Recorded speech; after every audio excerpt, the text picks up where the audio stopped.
Seja bem-vindo ao canal católico A Palavra de Vida. Meu nome é Marcelo Hatakeyama, sou catequista das mídias sociais e da internet. Desde já eu venho pedir o seu apoio. Dá um joinha nesse vídeo e se inscreve no nosso canal se você não for inscrito, tá? Fazendo o favor. Muito obrigado. E vamos para o vídeo de hoje.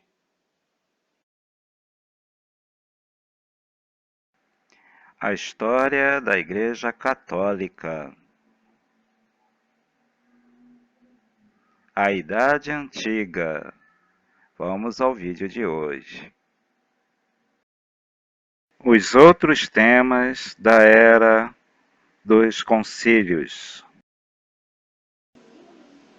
Irmãos e irmãs, sejam todos bem-vindos mais uma vez ao nosso amado canal A Palavra de Vida. Que canal abençoado, dedicado à catequese e à formação permanente, né?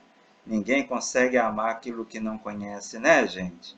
E é tão bom a gente conhecer a história da Igreja Católica, e estamos na Idade Antiga, na última parte, que é a Era dos Concílios. Pois é. E esse vídeo, irmãos e irmãs, é o último vídeo falando dessa época. Sim, é o último vídeo que reúne alguns temas, né? Temas soltos assim, que tem a ver com esse período aí, né? Depois das perseguições, né? Então, irmãos e irmãs, temos 3 livros aqui para apresentar hoje. Um é esse aqui, porque tem um pedacinho que eu não li, que a gente lembra, né? Que no vídeo passado foi falado sobre os padres da igreja, os grandes doutores da igreja, né? Os grandes escritores, os defensores do cristianismo, né? Os grandes defensores do cristianismo, né? Se você ainda não assistiu, procura aí no nosso canal, tá legal? É lá na playlist lá, e História da Igreja na Idade Antiga. Tá bom? Clica lá, abre lá, você vai achar esse vídeo e outros vídeos mais. Então, tem uma parte desse último vídeo que eu não falei. Se alguém acompanhou mesmo a leitura, percebeu que eu pulei. Então, nesse momento da recordação, eu gostaria de lembrar, né, essa parte que faltou, que é a parte aqui, né? Aqui, ó. Livro do Catequista, Fé, Vida e Comunidade, na página 347. Né? Quando eu li a respeito sobre os padres da igreja distribuídos desde a origem do cristianismo, né? Até o século VI, aproximadamente, a Idade de Ouro foi considerada da metade do século IV até a morte de São Leão Magno em 461. Eu li até essa parte, depois eu pulei para outras partes, né? Mas tem uma parte aqui que diz assim: a patrologia é sinônimo de literatura cristã antiga, estuda a vida e as obras dos padres. Então, isso é patrologia. O termo patrística é aplicado ao estudo da teologia e quanto à história das doutrinas dos padres. É isso aí. Vocês veem que eles são tão valorizados, né, os escritos desses homens, né, desses estudiosos do cristianismo, que eles criam até termologias assim, né, em relação à obra deles, né? É isso aí, isso é que faltou comentar no vídeo passado. Agora, o vídeo de hoje, vamos falar do vídeo de hoje. São dois livros. Um é o Povo Pergunta, né? O Povo Pergunta, que vai falar sobre o que é tradição oral da igreja. Está lá na página 120, né? E o segundo tema é a Igreja do Deus Vivo. Ah, que livro bom! Igreja do Deus Vivo, Frei Battistini, né? Então, esse livro aqui é ótimo, tá? Eu já estudei muito nele. Que vai falar sobre a página 10, que vai lembrar da gente sobre a tradução da Bíblia do grego e do hebraico para o latim, né? Que é a Vulgata. São Jerônimo vai fazer. E a outra parte que vai falar sobre o cânon do Novo Testamento, tá? Então vamos acompanhar o vídeo de hoje, que vai falar dessas duas coisas interessantes para a gente fechar essa parte da Era dos Concílios, tá bom, gente? Vamos lá, vamos prestar bem atenção com muito amor às coisas de Deus. O que o povo pergunta, do padre Arthur Betti, página 120. Irmãos e irmãs, nesse bonito livro, que ele responde às dúvidas das pessoas, né, sobre a religião católica, o padre Arthur Betti, ele explica sobre o que é tradição. E a gente pode acompanhar aí na página 120, né? Vamos acompanhar a minha leitura. Tradição originariamente é transmissão oral da mensagem, ou seja, mensagem bíblica foi primeiramente pregada ao povo e só depois foi escrita. Cristo mesmo não escreveu nada, somente pregava para os que o escutavam. Lucas, por sua vez, antes de escrever o seu evangelho endereçado a Teófilo, consultou pessoas que conheciam a pregação de Cristo. Lucas capítulo 1, versículo 3. São Paulo confirmava esse sistema. Então, irmãos, ficai firmes e retende as tradições que vos foram ensinadas, seja por palavras, seja por carta nossa. A gente vê lá em 2ª Carta aos Tessalonicenses, capítulo 2, versículo 15. Os primeiros escritos do Novo Testamento apareceram 20 anos depois da morte de Jesus, começando pela carta de São Paulo aos Tessalonicenses, dado, aliás, que chegou até nós pela tradição oral, tá, gente?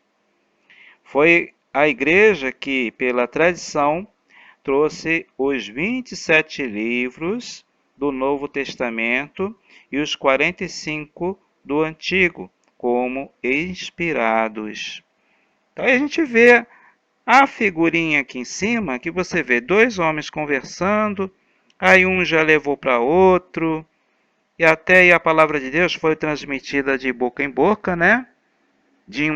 Do mais velho para o mais novo. Então a palavra de Deus foi transmitida assim. Primeiro foi vivenciado a experiência com Deus, a descoberta da fé. Depois isso foi transmitido, né, verbalmente, nas conversas, né, nas pregações.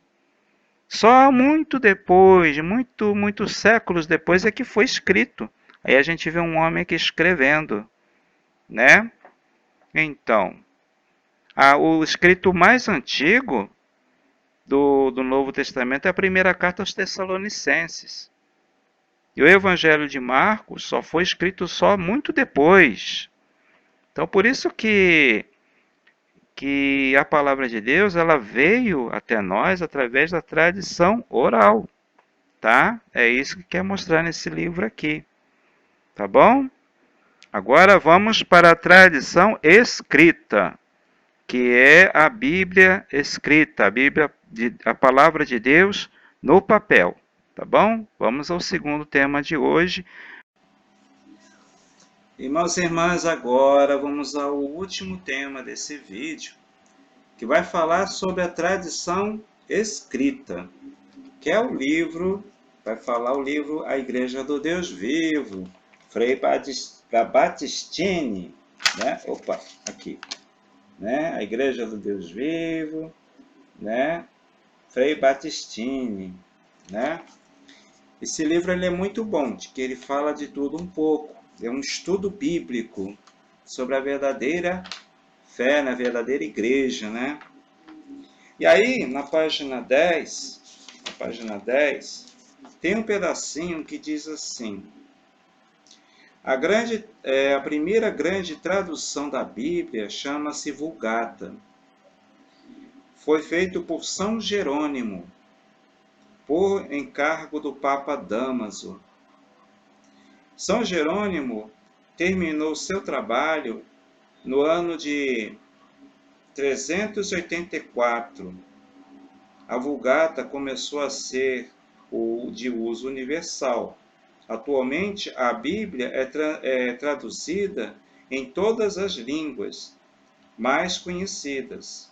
É o livro mais conhecido, mais lido e mais meditado, né? Nele, todo ser humano encontra a resposta para todos os seus problemas, do presente, do passado e do futuro. A Bíblia é o livro da vida. Irmãos e irmãs, em 384, né, São Jerônimo ele terminou a obra dele de fazer essa tradução, né? A tradução da Bíblia do grego e do hebraico para o latim, porque naquele tempo essas duas línguas quase não se falavam mais. Era mais o latim. E não era qualquer latim, era o latim popular. Por isso que é chamado de latim vulgar, ou seja, vulgata. Por isso que o nome Vulgata, porque quer dizer assim, foi traduzido no latim popular, ou seja, no latim vulgar, né? Para que o povo de Deus pudesse ter uma boa compreensão da palavra de Deus. E isso foi uma preocupação do Papa Dámaso, né? Lá em 381, né? Agora, é 384. Agora, a outra parte desse livro aqui que eu gostaria de lembrar é sobre o cânon do Novo Testamento. Quando o Papa Dámaso, ele definiu, tá, os livros sagrados inspirados do Novo Testamento. Aí a gente pode ler, na página 12, assim: os fatos depois da morte do último apóstolo até o ano 381, que é o Concílio de Constantinopla, que já vimos no vídeo passado, né? Então, nos vídeos passados, havia muitos livros adulterados que passavam como se fossem inspirados, mas não eram.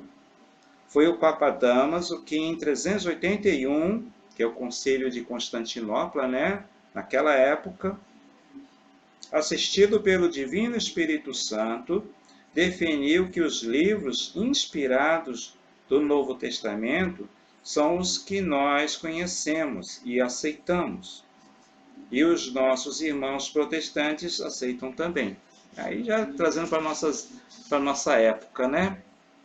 Então, irmãos e irmãs, haviam muitos livros e havia uma confusão danada. Então, o Papa Dámaso teve que, com a ajuda dos outros bispos e principalmente do Espírito Santo, definir quais eram os livros realmente inspirados. Então, são os 27 livros do Novo Testamento que nós temos. Em relação ao Novo Testamento, são os 27 livros, que nossos irmãos separados também usam esses 27 livros. Então, o Novo Testamento é igual, né?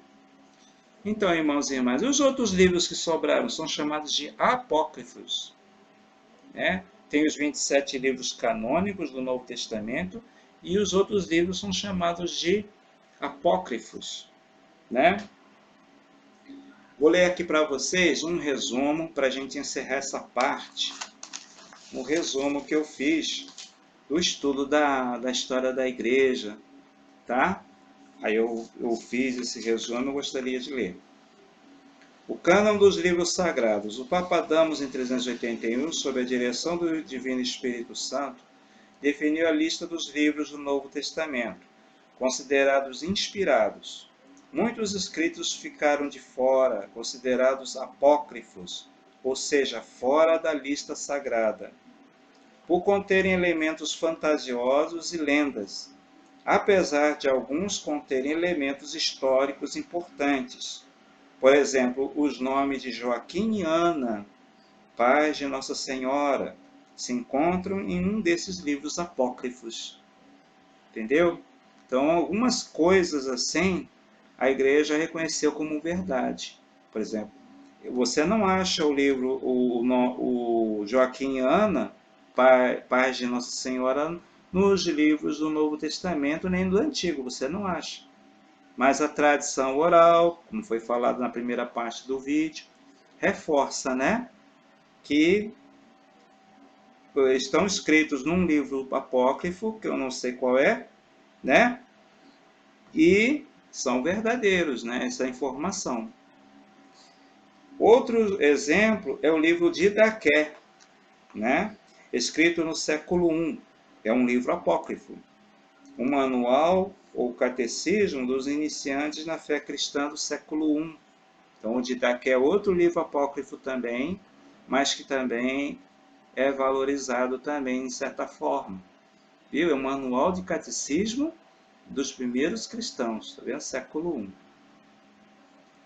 Nessa mesma época, o Papa Damaso pede a São Jerônimo para traduzir os textos bíblicos em hebraico e grego para o latim, como já foi falado, né?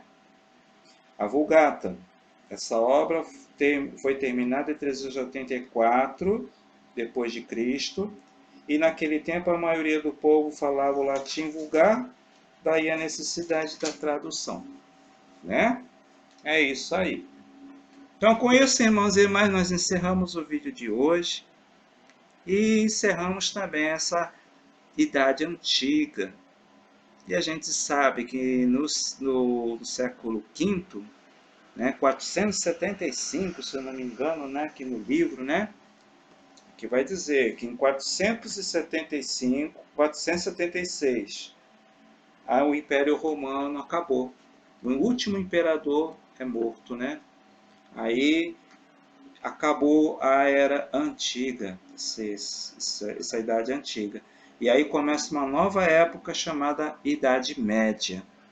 Então, irmãos e irmãs, no próximo vídeo será a introdução à Idade Média. E vamos ver como é que ficou a igreja depois que o Império Romano acabou, né? Vamos ver como é que a igreja vai se sair dessa vez. Tá bom, gente? Muito obrigado você por ter assistido esse vídeo até o final. E até o próximo vídeo, gente, se Deus quiser. Louvado seja nosso Senhor Jesus Cristo, para sempre seja louvado. Muito obrigado pela atenção às coisas de Deus. Muito obrigado a você que assistiu esse vídeo até o final. Se você ainda não deu o joinha nesse vídeo, por favor, dá um joinha nesse vídeo, tá? E se inscreve no nosso canal se você ainda não é inscrito. Muito obrigado. Até o próximo vídeo, gente.